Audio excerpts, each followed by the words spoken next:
ಅತಿ ದೊಡ್ಡ star serial ನಾಯಕರ ಅಂದರೆ ಅದನ್ನು ಡಾಕ್ಟರ್ ವಿಠಲ್ ರಾವ್ ಅಂತಲೇ ಕೂಡ ಹೇಳ್ಬೋದು. ಒಂದು ಕಾಲದಲ್ಲಿ ಕಾಮಿಡಿಯಲ್ಲಿ ಸಾಕಷ್ಟು ಹೆಸರು ಮಾಡಿ ಅತಿ ಜನರ ಪ್ರೀತಿಯನ್ನು ಮನ್ನಣೆಯನ್ನು ಗಳಿಸಿದಂಥ ಅದ್ಭುತವಾದ ಕಲಾವಿದ ಇನ್ನು ನೆನಪು ಮಾತ್ರ.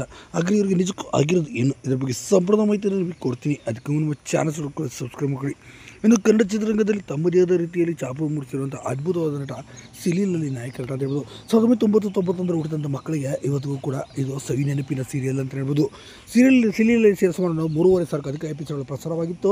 2001ರಿಂದ 2007 ತನಕ ಕೂಡ ಬಂದಿತ್ತು. ಇದಾದ ನಂತರ ಸಿನಿಮಾ ರಂಗದಲ್ಲಿ ಅದೃಷ್ಟ ಪರೀಕ್ಷೆಯನ್ನು ಕೂಡ ಮಾಡಿದ್ರು. ಪಯಣ ಎಂಬ ಸಿನಿಮಾವನ್ನು ಮಾಡಿದ್ರು. ಅದು ತಕ್ಕ ಮಟ್ಟಿಗೆ ಹಿಟ್ ತೆಗೆದುಕೊಂಡು ಕೂಡ ಮುಂದೆ ಯಾವ ಸಿನಿಮಾಗಳಿಗೂ ಅವರು ಹಿಟ್ ಕೊಡಲೇ ಇಲ್ಲ.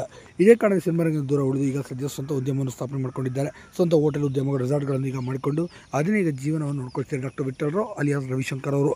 ಸದ್ಯ ಈ ಮೂಲಕ ಕನ್ನಡ ಚಿತ್ರರಂಗದಿಂದ ನೆನಪಾಗಿ ಉಳಿದಿದ್ದಾರೆ. ಅತಿ ದೊಡ್ಡ ಕಲಾವಿದ ಮತ್ತು ಒಳ್ಳೆ ಕಾಮಿಡಿ ಸೆನ್ಸ್ ಇದ್ದಂಥ ನಟನನ್ನು ನಮ್ಮ ಚಿತ್ರರಂಗ ಸರಿಯಾದ ರೀತಿಯಲ್ಲಿ ಬಳಸ್ಕೊಳ್ಳಿಲ್ಲ ಎಂಬ ಕಾರಣ ಇವತ್ತಿಗೂ ಕೂಡ ನೋವಿದೆ ಅಂತ ಸಹ ಹೇಳ್ಕೊಳ್ತಾರೆ. ಏನೇ ಇರಲಿ, ಈ ನಟನಿಗೆ ಮುಂದಿನ ಜೀವನ ಚೆನ್ನಾಗಿರಲಿ ಅಂತ ನಾವು ಕೂಡ ಬಯಸೋಣ. ಇನ್ನು ನೆನಪಾಗಿ